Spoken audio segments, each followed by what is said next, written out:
আপনারা দেখছেন SR24x7 news. हमको अच्छा लगा, अपना क्रेडिट पापा को देते हैं, हम पापा को ट्रेनिंग कराते हैं, सुबह उठ के फुल फोकस सपोर्ट करता है हमको। और आप लोग को स्कूल की तरफ से ये स्कूल भी हाँ अच्छा लगा, हर साल होना चाहिए हम लोग का स्कूल को।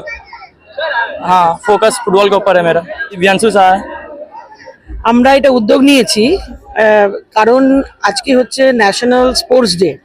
এই জন্যই আমরা বাচ্চাদেরকে একদম ইন্সপায়ার করে ওরা যেন ভালোভাবে খেলতে পারে, কারণ খেলাধুলা সবসময় ওদের এই কম্পিউটার মোবাইল এগুলো অ্যাভয়েড করার জন্যই আমরা এদেরকে এই এক্সপোজারটা দিয়েছি, কি ওরা যাতে খেলতে পারে। খেলাধুলা একটা বড় জীবনের অঙ্গ বলতে পারেন, যার জন্য একটা বাচ্চার ক্যারেক্টার চরিত্র গঠন হয়, যেটা স্বামী বিবেকানন্দ বলে গেছেন। সুতরাং আমরা সেই ওনার যে আশা, যা ভবিষ্যৎ উনি দেখেছিলেন, সেটা আমরা ছোটখাটো করে চেষ্টা করছি যে বাচ্চাদের মধ্যে ছড়িয়ে দেওয়া যায়, তারা যেন পুরো উদ্যম নিয়ে পুরো তাদের জীবনটা এই ধরনের এক্সারসাইজ, একটা positive feeling, sportsman spirit একটা কথা আছে বাচ্চাদের মধ্যে। আজকাল দেখা যাচ্ছে মারামারি, গোলাগুলি, বন্দুক, বাচ্চা নয় সব সোসাইটিতেই দেখা যাচ্ছে।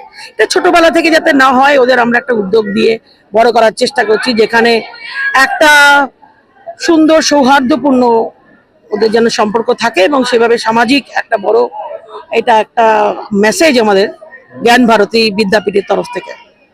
এবং খেলাধুলাই একটা মাধ্যম, আজকাল সব বন্ধ হয়ে গেছে, খেলাধুলাই একটা মাধ্যম যেখানে সবাইকে একসাথে এক জায়গায় বেঁধে রাখতে পারবে, এবং সেটা হচ্ছে সৌহার্দ্যপূর্ণ যে ব্যবহার, যে যাই বলুন, যে কোনো চারিত্রিক বৈশিষ্ট্য, যে কোনো চারিত্রিক গুণাবলী, যেটা সম্পূর্ণ খেলাধুলার মাধ্যমে আমরা এটা বিশ্বাস করি জ্ঞান ভারতী বিদ্যাপীঠ। তাই এটা আজকে এই বড় মানে এটা উদ্যোগ নিয়ে এই খেলার আজকে অনুষ্ঠানটা আয়োজন করেছে। অবশ্যই আমাদের বিভিন্ন খেলার প্রতিযোগিতার জন্য আমরা রেখেছি, বাস্কেটবল আছে, ক্রিকেট হবে, ফুটবল তো হয়ে গেছে, আমাদের বছরে থাকে। তো এই বছর একটু ন্যাশনাল স্পোর্টস ডে করে ফেলেছি আমরা। এটা একটা উদ্দেশ্য নিয়েই করা হয়েছে যাতে বাচ্চারা আগে বাড়তে পারে।